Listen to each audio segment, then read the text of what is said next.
Très bien, mbote ba ndeko baso boza ebele liboso ya ba etando ikene bino mpona kolanda biso na poko ya lelo toye mpona kosola Congo tozosola Congo na bapatriotes bayi oyo balingi mboka bayi oyo balingaka mboka bataka mboka na lisu mosusu tokolobela nini makambo ebele ezali ya kolobela tokoloba gouvernement ya union nationale oyo eza appel ya mokonzi ya mboka baki kobenga bandeko nyonso memba oyo baza libanda ya famille politique na ye oyo eza union sacré aélargir mpe union sacré yango wana akotisi na baoyo bazalaki libanda elongwe na 6 présidium elongwe na 6 personnes mais komi na plus de 40 personnes na kati ya présidium tomoi bato ebele bakoti eza bastratégie ya sika tokolobela mpe également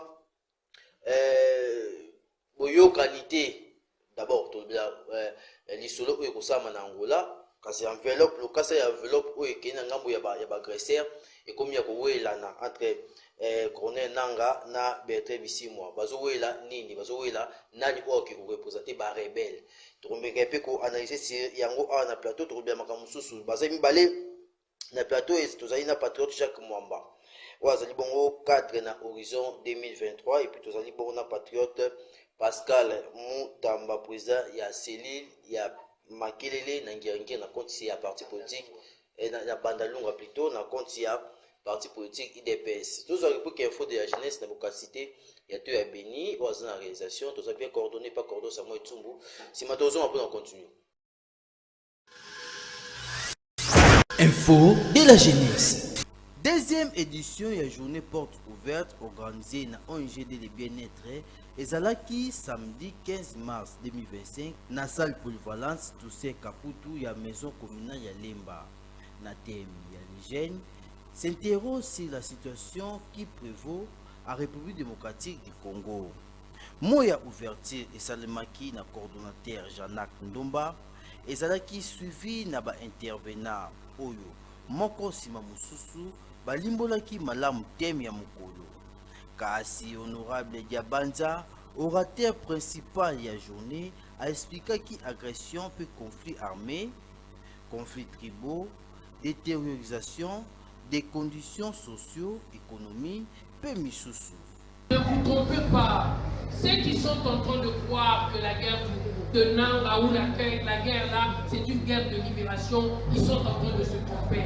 Ce qui m'étonne, beaucoup d'entre nous en 97 étaient déjà de bonnes personnes. Ils ont vu nous arriver. Ils ont vu ce que les Rwandais nous ont fait ici à Kinshasa. Et ce que nos frères sont en train de vivre à Goma. Mais disait l'ami hier, avant meeting et salama, bazonga mulana ba parophone.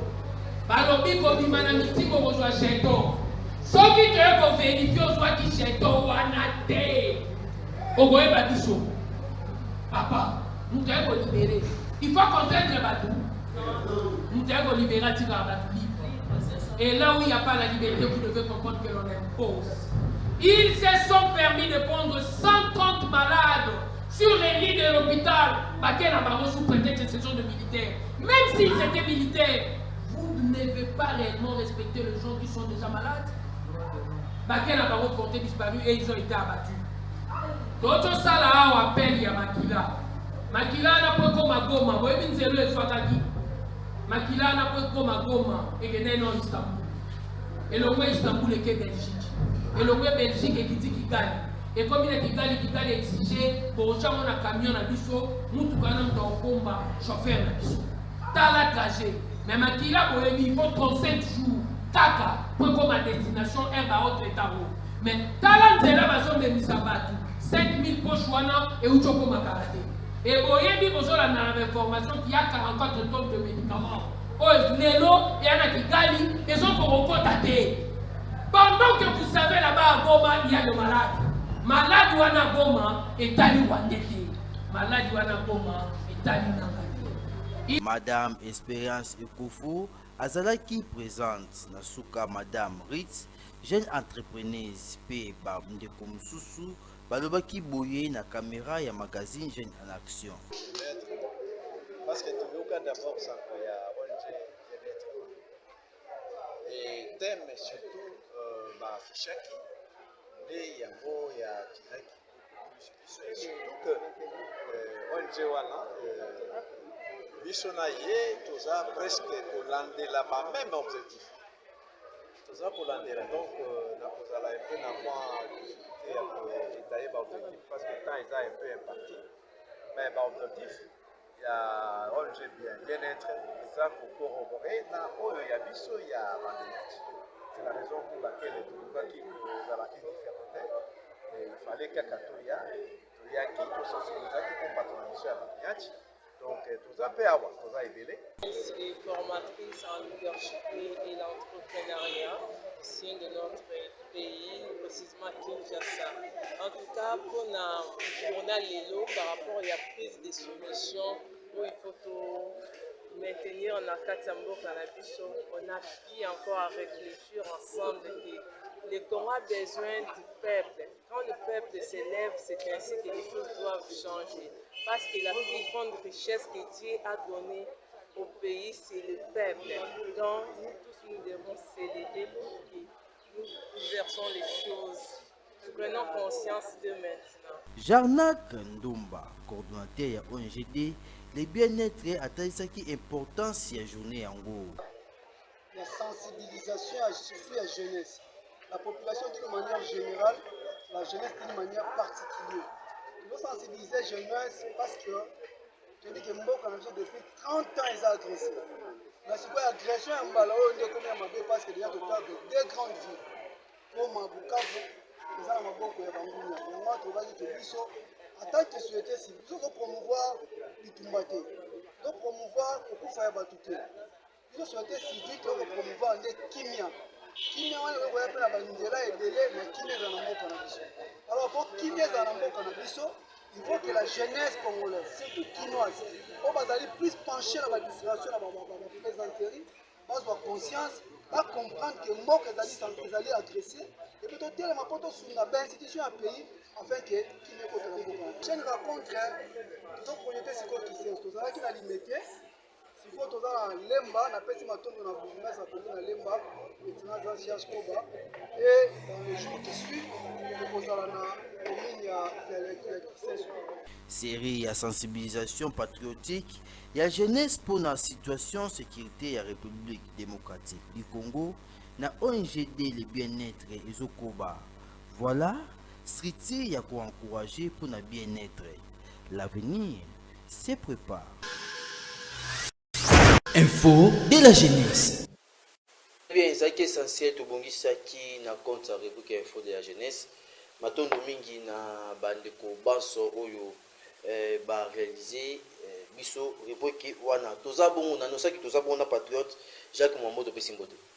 Mbote patriote Justin Bimbele, mbote na balandi nyonso ya jeune en action.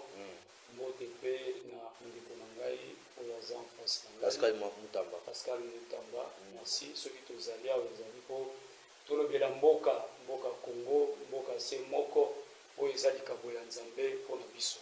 Très bien.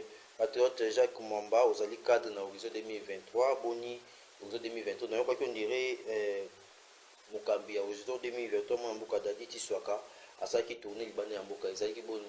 Justement asilisaki tourner na ye azongaki avant-hier et wapi tourner oyo emekaki pour permettre ye mpona implantation ya horizon 2023 na Belgique et na France, mais aussi effort à Salaki, il y a beaucoup de différentes personnalités politiques, il y a Paya, c'est-à-dire belges, que ce soit français, na parole Soussou, et nous sommes Salaki Kakapona Mboka pour le Congo, et Tozali na Esengo, il y a Bozongi Naye, na Katia Mboka, on a Patenaki, où Salaki conférence de presse pour appeler ça vraiment na professionnel ya média où ezali position ya horizon 2023 pour na actualité entre autres dialogue où ezalaki annoncé ngambo ya Angola partenariat entre RDC na les États-Unis d'Amérique et puis question sous politique. Très bien. Azapena biso elongo patriote Pascal Mutamba oyo topesi mbote. Mbote patriote Justin Dembele na banza ete tozali pe kopesa mbote na ba téléspectateurs nyonso na pokwa lelo mosako na bino banso et puis na mokonzi ya mboka na CG Augustin Kabuya secrétaire président ai ya parti na ngai. Ah motianga obetanga likofi na ebanda émission boye napesi mokonzi na ngai mbote nasali mabe. Ah mais na plateau ka ko expliquer biso comment mokonzi ya parti komi ezongi Augustin Kabuya parce que na plateau ka ça va systématique to za na moté mais tous les contrôles les comptes pour na plateau ka oyo obetela biso kombo ya otanya biso kombo ya mutu mususu na place ya Augustin Kabuya problème ezani. Et en réalité to boyi des distractions en fait. Toi na posa distraction te batu nyonso bazali bana ya parti. Mais jusqu'à la preuve du contraire, celui qui gère les partis à la quotidienne, c'est toujours M. Augustin Kabuya Chilumba, AK47. Il y Kokamba parti. Donc, sans débat. De Bizimo, à distraction. Azali Mouana Yahi de Bess, beaucoup de respect à lui. Au moins, nous devons éviter la distraction parce que moment où nous allons courir pour Namboka, et ça moment il y a distraction à débattre entre les Congolais. Donc tous nous devons être sur la table pour nous d'aller là où il y a paix na est Yamboka. Très bien.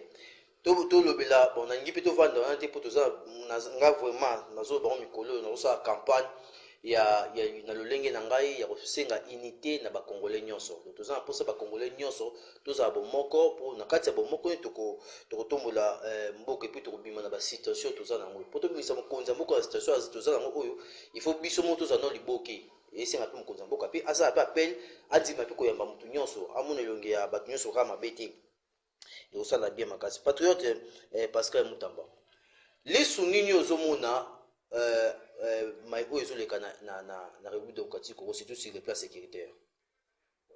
Sur le plan sécuritaire, je pense que nous allons agressés par notre ennemi connu de tous, Paul Kagame, na armée naie, il y a ba acolyte, je dirais bien parce que baza ba acolyte, il y a Joseph Kabila, basali Diomoko ya Bondoki, il y a monsieur Joseph Kabila. Nande konaye wazali mwana ya tata mwasi na ye Paul Kagame. Ah. Oyo basali na famille nyangwa Paul Kagame bazalaka ba cousin.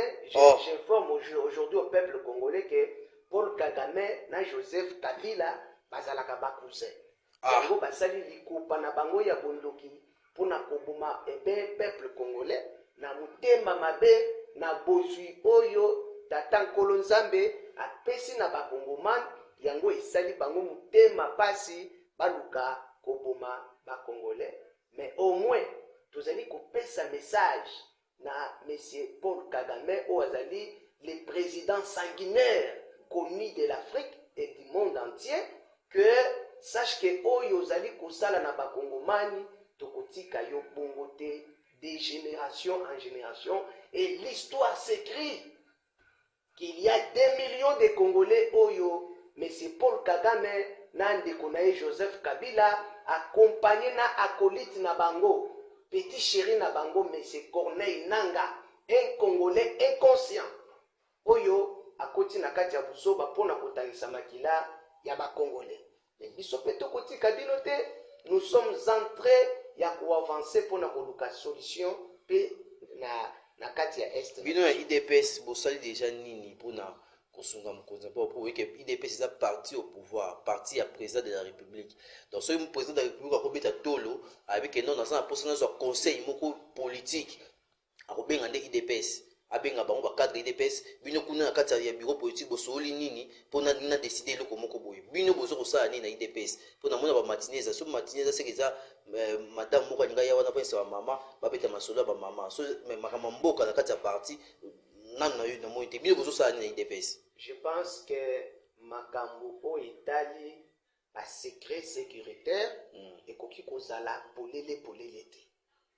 Là, je veux vous dire que l'UDPS azali komilenge la malam pe azali ko fournir ba effort pembeni ya mokonzi mboka pona kopesa o ezali ya ye ba stratégie pour que to bimana kati ya crise sécuritaire o ezali ko déranger ba imboka nyonso. na banza ete tozali na ministre ya défense oyo azali kolala pongi te azali mwana ya UDPS. Il se bat nuit et jour na ba stratégie pour chercher toujours la paix. Je pense aussi que tozali na ministre ya intérieur. Mais ministre de défense wana bazo rendre musala plus facile pas Jean-Pierre Bemba. Non, et c'est pas question de rendre mutu musala plus facile. Vous devez savoir, nous avons... Jean-Pierre a joué un rôle makasi na défense wana que non, il faut faire la part des choses. Jean-Pierre Bemba, c'est un compatriote. Il est animé de l'amour du pays. Il ne le fait pas comme un ministre de la Défense. Azo salango kolandisa na bolingo oyo ye azwami na yango pona mboka. Il y a des choses... rebelle. Non, non. Excusez-moi. Ici, nous parlons des Congolais. Bazape Congolais. Nalobi, ba Congolais oyo bazali animé, pe bazali kobunde la paix équitable ya mboka na biso. Très bien. C'est-à-dire les anciennes choses, ce qui est passé, même Joseph Kabila, il a été pardonné. Mais Nalobi, il a été pardonné, mais comme c'est un incrédule. Mais quand on a ka Kabila wana na kati par ni siège na bino IDPS na matinée na permanence IDPS na temple de la démocratie bongo na kati wana ezaka bino nde bakambi IDPS bo no Kabila c'est un homme sérieux atala moni parti ni ko pesa pouvoir ta pesa IDPS ezaka bito tanga comme muto lobaki amu patriote mais le Kabila ko moins sérieux ndenge patriote to machaka moti à la place ya koloba to lobaka parce que dans ce pays tout le monde est conscient que Tobundisa Kabila jusqu'à ce que Azalaka il peut s'habiller au pouvoir. Il a pensé au pouvoir. Détrompez-vous. Kabila n'a jamais donné le pouvoir à l'IDPS. Très bien, chité déjà. C'est-à-dire qu'est-ce que Nazaki Nakatia Koloba était na maimatali sécurité. UDPS Azali Komilenge là parce que tous allez na ministre il y a intérieur. Mais c'est Jacquemain Chabani. Il se bat nuit et jour pour Kakake. Très bien.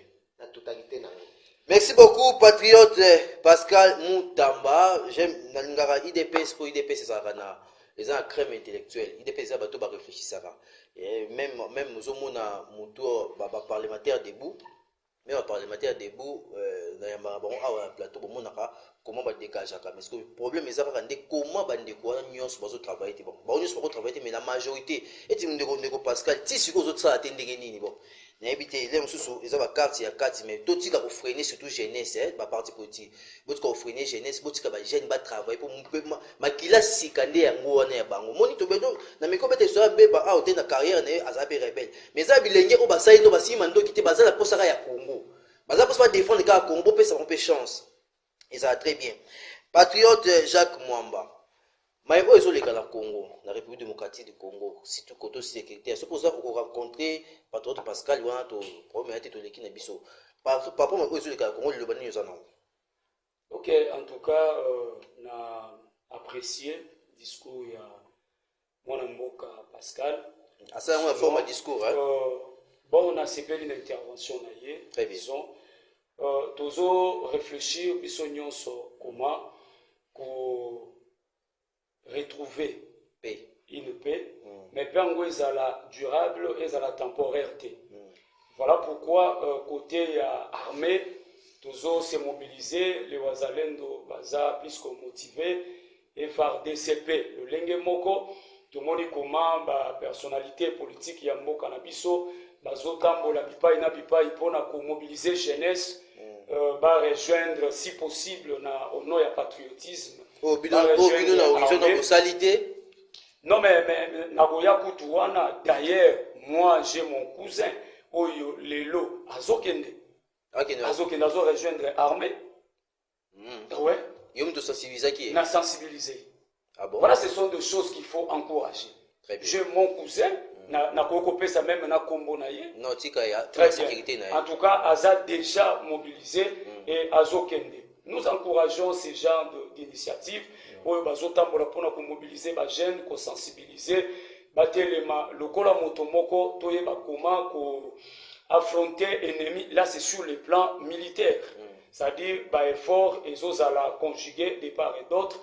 Mais sur le plan diplomatique, on a toujours observé dans le fief, il y a chef de l'État, une ferme détermination, il y a Kolonga et Tumba Oyo. Voilà pourquoi tout le monde a dit qu'il y a une personnalité politique, il y a Mboka Misusu Oyo Bazoya. Sinon, il y a Kosala Ezali, Mbokeza, il y a Félix Antoine Tshisekedi Tshilombo, mon côté, Mbokeza na biso nyonso ba Congolais. On doit arriver à ce stade, il y a Koloba, même langage, Kozala, beaucoup plus alerté par rapport à Oyo s'est passé. En tout cas, bah, effort diplomatique d'ailleurs, toujours soutenir, moi personnellement, nous soutenir position il y a Koboya Lelo, pour participer à un dialogue, ou pour parler, ou encore à discussion, où ils ont initié dans Angola. Pourquoi? Parce que problème, il y a Etumba Oyo et bandit depuis 30 ans, ils ont Mukolo, il y a M23, Etumba Oyo, ils ont Mukolo, il y a AFC.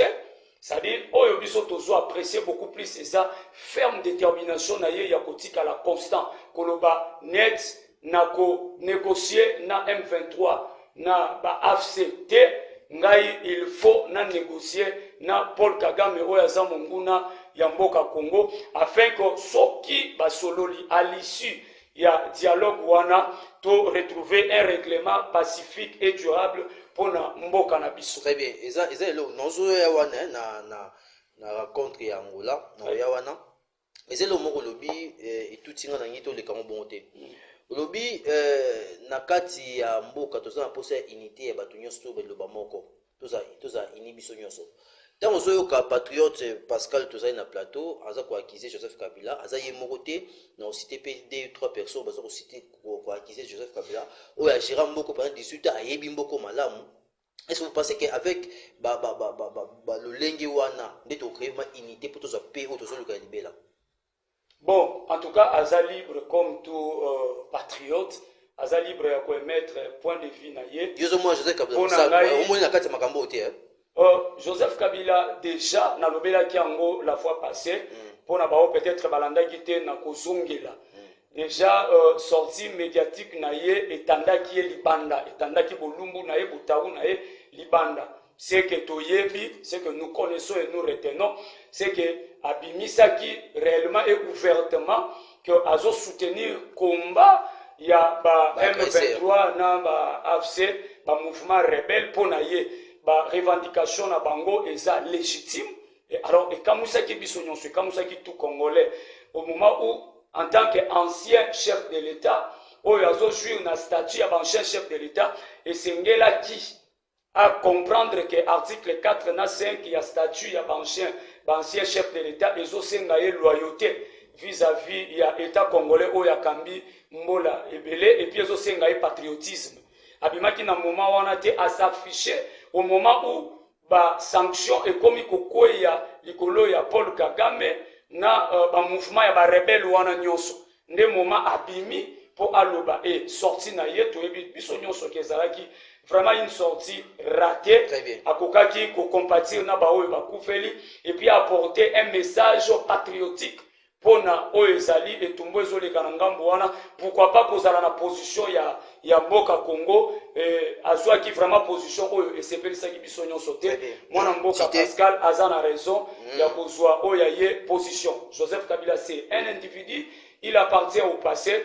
Ba Congolais baza baike toza tellement ebele soki tosangani tolobi liloba moko toko mema makambo ngo lolenge sengeli. Rappelez-vous Joseph Kabila Sedaki na pression ya biso peuple tolobaki il doit dégager azalaki obligé malgré nyonso azaye ko manœuvrer glissement tout ça a fini ça qui par organiser ba élection oyo Jonker Nanga Joseph et plutôt Félix Antoine Tshisekedi Tshilombo a remporté qui ba élection en 2018. Très bien, merci beaucoup patriote Jacques Mwamba azali bon cadre na kati ya horizon 2023 bon bazana kati ya union sacrée so bozali na kati ya union sacrée mais ndeko dadi ti soka nga kota na président vraiment bino pe kiteti boy bo soutenir chef de l'état ndeni tandis que bozo bongo partenir na kati ya vision na été.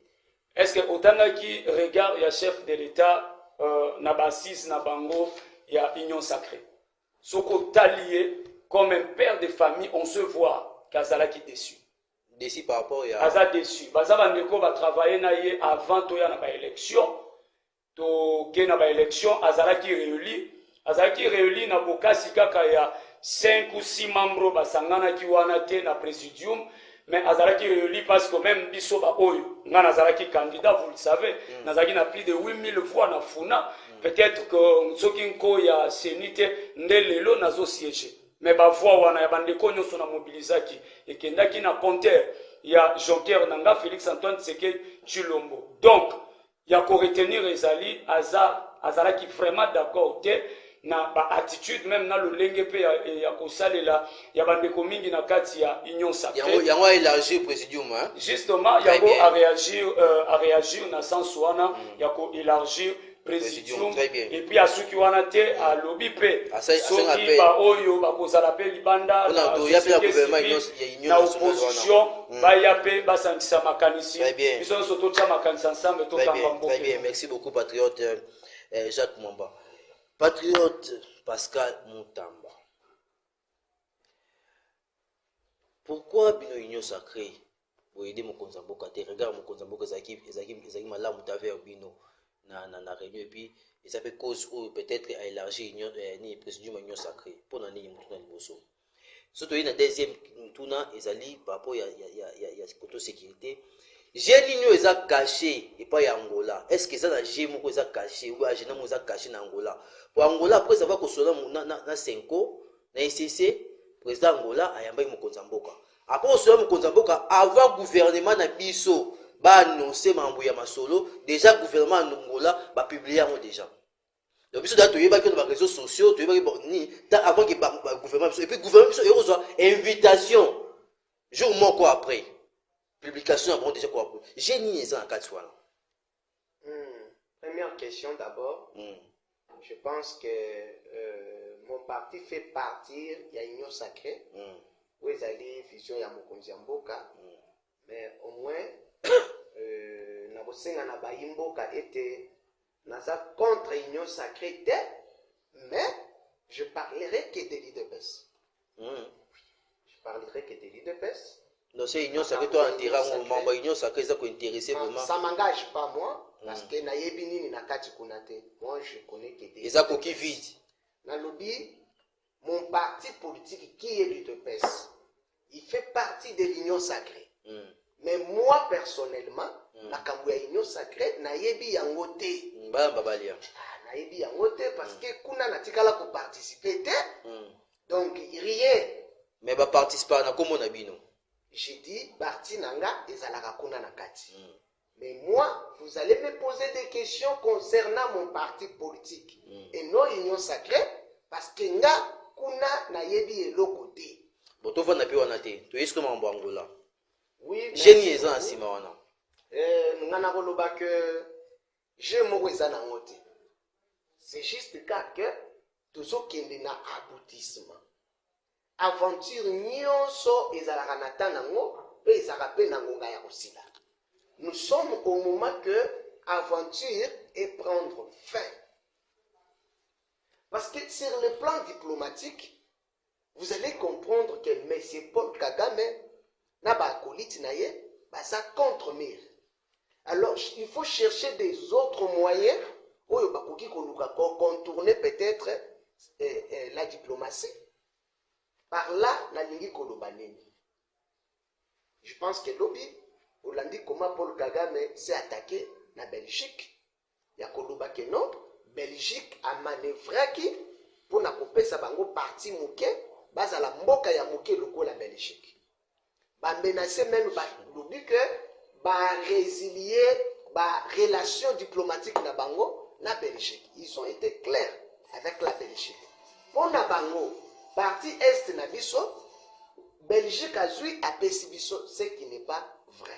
Parti est ezaki ya bango Belgique n'a joué à Pessibiso pour na bango. Alors, Félix Tshisekedi, les garants de la nation, Oyo Azali, ko agir sur le plan diplomatique, n'a pas été mokolo ya lobi au monaki koma ayambaki ba corps diplomatique américain entre autres chargé ya congrès américain. Ayaki lobi Mokonzi Mboka ayambaki. Il y a des choses qui s'est dit.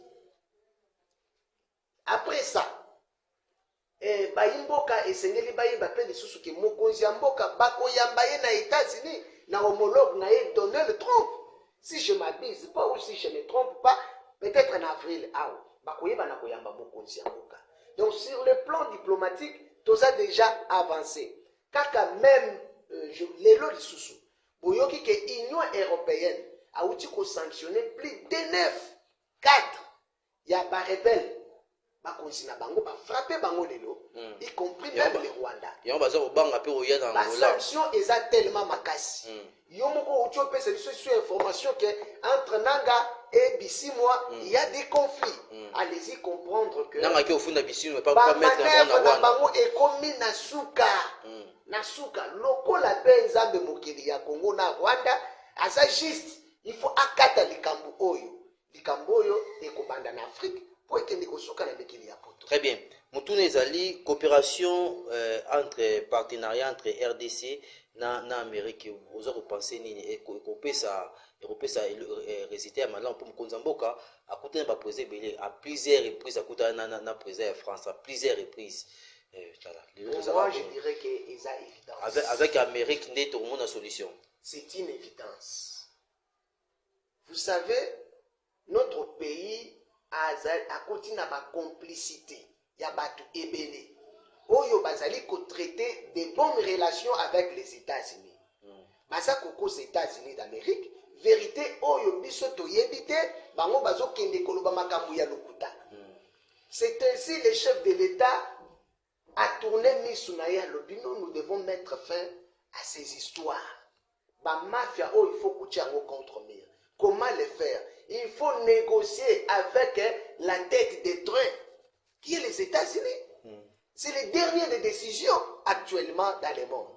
Donc il faut penser aux États-Unis qu'on y bisaye, qu'on talisaye makambu oh y a yébité. Très bien. Et surtout, il faut toujours savoir coopérer avec le gouvernement responsable. Très bien. C'est maintenant que nous avions compris que les États-Unis ont un gouvernement responsable.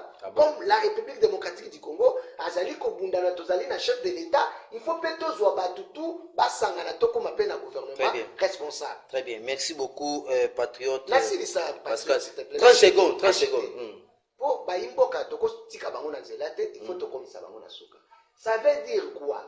Tant que Tozo Zouaba engagement, na États-Unis, et comme il faut au quota pour l'élé na kati yandako. Aujourd'hui, les États-Unis nous a proposé plus de 200 milliards de dollars. Oyoye, il faut appeler ça biso pour na ba minerai stratégique na biso. Eh bien, il y a coopérer na biso donc visiblement. Donc, Moussala Nanga qui commissionnaire et qui commissionnaire il faut ici là. Je le disais même très longtemps. Même Mboka na biso et souffrir même par rapport à ba gouverneur. Tous allez dire commissionnaire. Si vous coopérez avec les commissionnaires, vie et zamabé. Ba commissionnaire puis ba gouverneur na biso bazalaki. Bazalaki. OK. Mais oyo utaki kolonga awa na ngo. Commissionnaire. C'est un grand commissionnaire. Ah bon? Olandi. Vous avez besoin de chatingo bila. Papa, ça déjà dépassé mais au moins Papa Zandu. Toko boka pelisu. C'est-à-dire que commission ezali koboma mboka. Lokola Joseph Kabila. Il était un commissionnaire au Congo. Mais je vous dis, c'était quelqu'un au Baka qui va placer, l'équipe panaye, ndako izamabe, ngana zoka commission, ngana chana libe, na libenga mebayi, mboka baku fanza l'Italie. Très bien, merci beaucoup. Tolinga mboka toza ba ponte pona bapaya. Tolinga mboka toza na bolingo ya mboka to ba patriotisme to prêcha kango, et ça parce que toza pour ça, ba tunyo ba comprendre que mboko toza na mboka moko. Na pekisa na lobaka loko yo to éviter to tika ko pekisa muta réfléchir patriote Pascal au ko réfléchir état intellectuel que azana kati IDPS mais mambo union sacré akipara ngoti mazana kati IDPS pendant que IDPS est parti prenante kati union sacré mais yende take ye akipara mambo pour amuna ile ko s'intéresser pour naté oui azana toi ko réfléchir to réfléchir ça botika to réfléchir pardon patriote Jacques Mwamba. J'ai nino ezali même question. J'ai nino ezali ou Angola za ko bongisa pona Congo. Tuna liboso yango wana oyoka nina tuna ki muninga na ko débattre na yo et puis partenariat RDC Amérique. Tous la nini. OK, merci. En tout cas nako kimo mukie ko placer quelque chose par rapport la discussion où ils ont mené au niveau d'Angola. D'abord, il y a ce que nous appelons vice de procédure. Vous savez, Ndeko Joao Lorenzo Oyazali, président de l'Union africaine, a conscient que le 21 février 2025, on a un Conseil de sécurité des Nations Unies, il y avait une résolution qui a adoptée. Résolution 2773. Dans la résolution 2773, les abipa iwapi basengi ou encore résolution wana ezo encouragé et sengi na RDC na Rwanda va reprendre avec urgence pour parler na bango pour aboutir na règlement moko pacifique et durable. Il y a conflit au ebandi uta bambula ebele. Na kati nango basengi cesser les faits. C'est-à-dire, avant de procéder à un dialogue, normalement, il faut cesser le fait. Et puis, les groupes armés ont occupé la zone ou le territoire. Ils ont semé, Koufa, tout ça. Basengi na bango. C'est-à-dire, c'est le Rwanda, na ba acolyte na ye, M23 na AFC, nde bazawana. Alors, basengi avant discussion. Les troupes armées ont occupé la zone territoriale de la RDC va dégager. Et ça limité. Rwanda a fandi. Est-ce que Rwanda a eu une justement, mais Egosunga Bandeko Bazolanda Biso. Parce qu'il s'agit de Elokonini, Angola Bombi. C'est-à-dire, normalement, Angola, il faut se référer à la résolution 2773. Où RDC a discuté directement en Rwanda. Très bien. Et avant discussion, on a passé cessé le fait. Rwanda a retiré M23 naye, na AFC naye sur le sol congolais. Nous avons procédé dans la discussion. Mais au moins, a se basé plus na eloko wana te yaponi nzela naye. Et nous, on s'est dit, problème te, nous sommes en train d'encourager le chef de l'État à la constant. Na position na ye ya koboya ko discuter na M23 jusqu'à ce que Rwanda akondima to vanda na ye autour d'une table ala kisabiso yango makambo ngweza la kanini o ya lukela ka RDC o lelo to so kufaka mokolo na mokolo. En tout cas partenariat RDC Amérique. Très bien. C'est un partenariat na landine de ko Pascal Mutamba voilà na encourager na ngai partenariat en gros c'est vraiment une évidence. Mais écoutez, les lots, c'est vrai, tous ces CP là, les sanctions à niveau international, la communauté internationale, les sanctions à l'Union sont infligées dans Rwanda. Et ça bien. Pour mon Rwanda, ils sont s'entêtés pour attaquer Belgique. Et puis Rwanda, ils ont tapé par corps. Yango tokoloba biso nyonso Rwanda aebesika batami mais biso peut-être toi na kata komona suka ya Rwanda mais Rwanda cause un peu de sika abatami raison pour laquelle na diplomatie esengeli to sepela na oyo ezoleka wi ba sanction na Rwanda mais accord oyo entre RDC na États-Unis d'Amérique et Sengeli et permettre biso pour na biso ezala opportunité. Premièrement, c'est vrai que les États-Unis a proposé une aide ou une assistance militaire. Ngana sepeli nango. Parce qu'au moment où Paul Kagame a separaté pour vendre na biso autour d'une table, atana ndenga bongisi pe oyaye ba agenda. Et koki ko aboutir, biloko tozo luka ba dialogue tout ça, tout qu'on peut ko aboutir te. Mais si aujourd'hui les États-Unis et la RDC se mettent d'accord autour, il y a exploitation, il y a minerais stratégiques, RDC entre autres cobalt, lithium, oignon suezali, où ils permettre les États-Unis à continuer à fabriquer des véhicules électriques, avant ça m'a solo sur le plan technologique, c'est bien bon. Mais à un moment, il faut profiter. Très bien. Pour profiter, les lots, par exemple, États-Unis, Au-delà, il y a aide militaire, tout se permettre pour un échange, il y a ma connaissance, pour permettre biso de restructurer appareil sécuritaire na biso. Et on peut s'appeler misala puis na congolais belé. Très bien, nazoya. En dehors nango, les lobos tokosomba menduki, tokozala vraiment armé et on pouvait faire face na ba union soyo ba côté de la RDC. Les loto moni Rwanda, lobito yebite. Nanya ko côté ma face ya RDC. Alors nous devons et Uganda déjà pour moi na ya Museveni azotonga déjà ndaku na ngamba isa bande ko ba informer nga. Atiki mboka na makati ngamba Congo avec tonga ndaku na wana. Voilà. Ça pas l'aise. Tout ça ko ignorer en côté. Nous devons travailler maintenant sur le plan militaire et sécuritaire. Tozo ba ampo Joseph Kabila tika biso na embargo. On dirait ayeba ki ke to koma na ba phase oyo. Batika biso na embargo to somba ka ba arme te tout ça. Ye oyo d'ailleurs cité akokaki ko aider biso pendant 18 ans. Alors na ina loba boy sur le plan il y a partenariat wana et là vraiment na koki ko encourager Zali RDC Monsieur Fongwa biso. Très bien. Le président Félix Antoine Tshisekedi Tshilombo asunga biso à l'issue il y a partenariat wana basolola très bien. Au-delà il y a armée, on a militaire, tout ça appareil sécuritaire, ba aider biso. Va vulgariser par clause, il y a contrat wana. Congolais nyonso aye bango. Très bien. Pour lobby à koleka. Tout bon dire qu'on retombe dans la même situation. Très bien.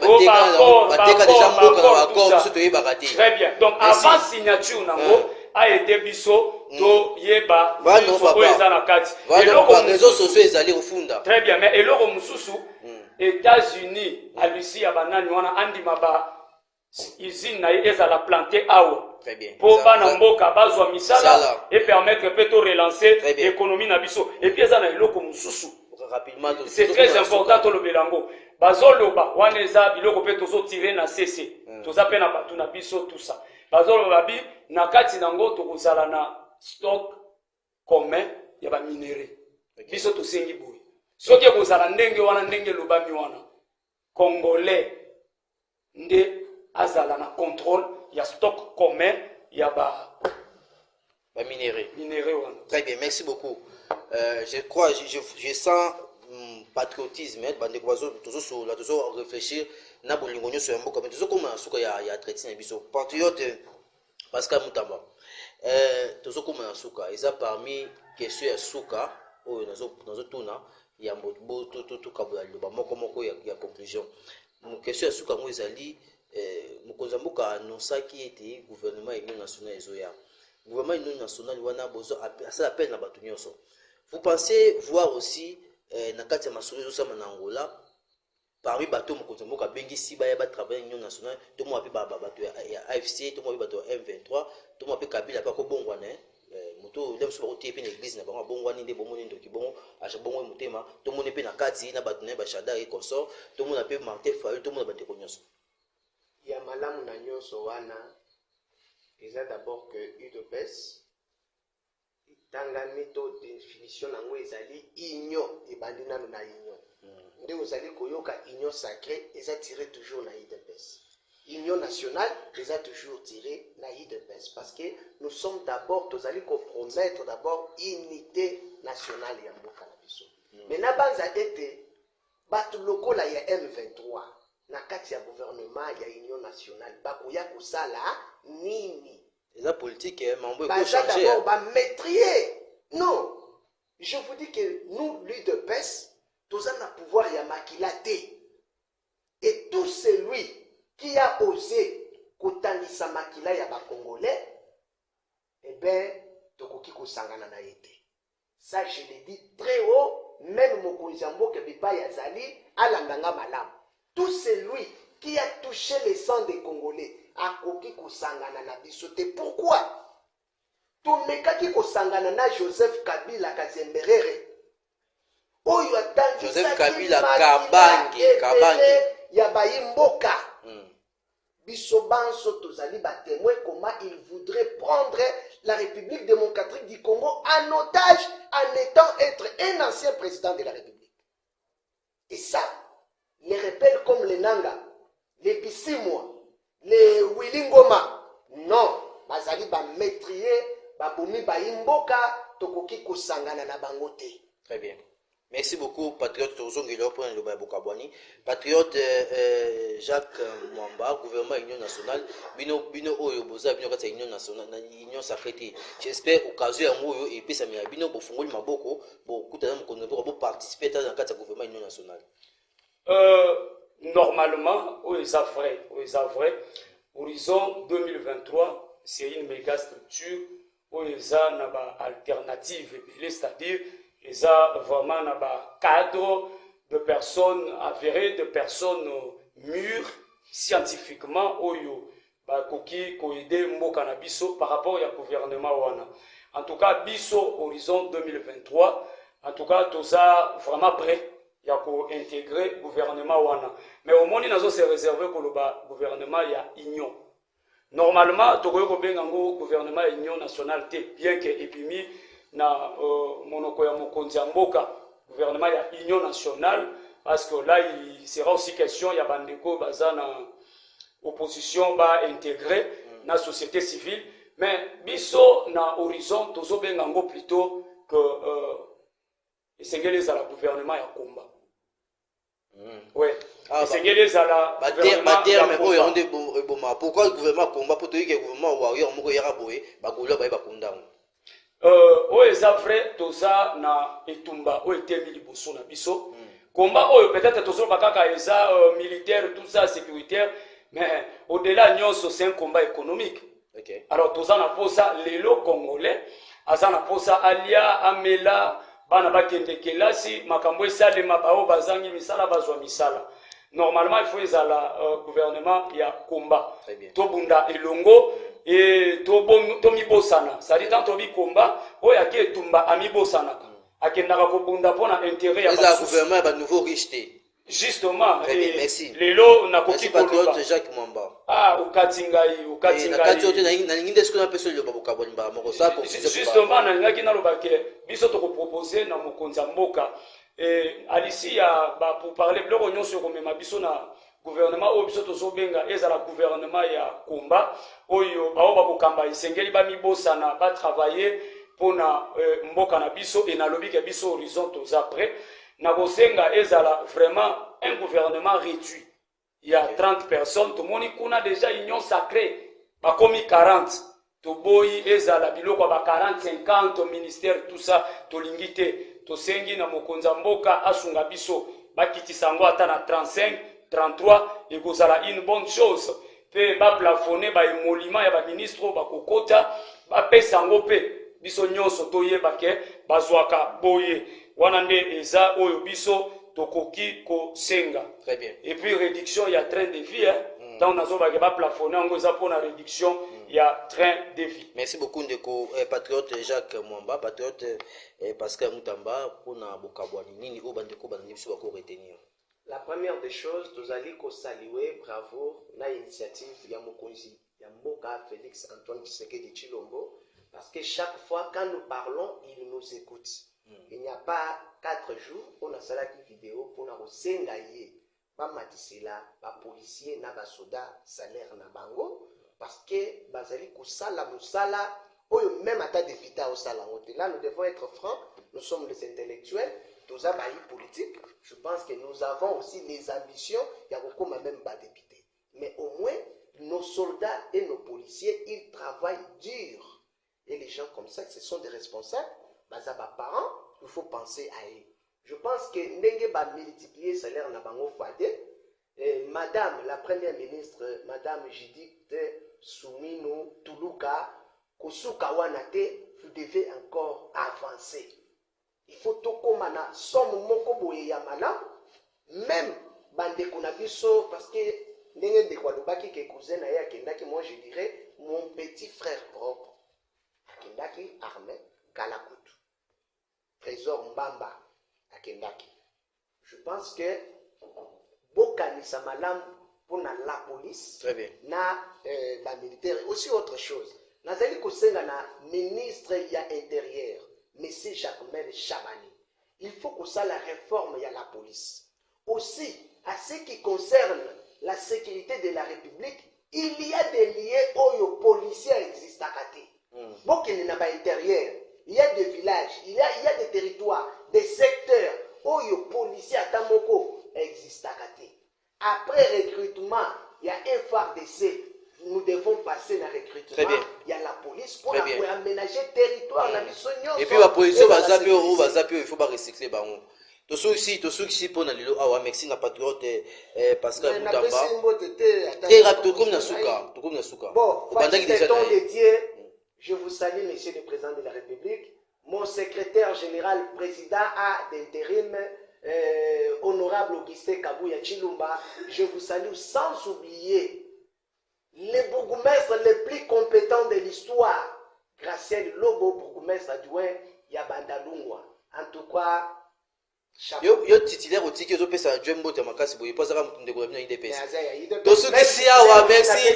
Tosukisi awa pona lelo, merci beaucoup na patriote Pascal Moutamba oyo ozaki na biso elongo, ozali bon président ozo kamba cellule ya Makelele na commune ya Bandalungwa et puis tozaki bon pe to fait merci na patriote Jacques Mwamba oyo ozali bongo cadre na kati ya plateforme ya munene Horizon 2023. Merci to kutani ba sima to pesi mbote na to pesi merci na cordo sa mo tumbo a coordonner biso tozaki réalisé par Beni Toya et puis to pesi mbote tata Ebeli Popondongo. L'avenir se prépare, Gens oyo.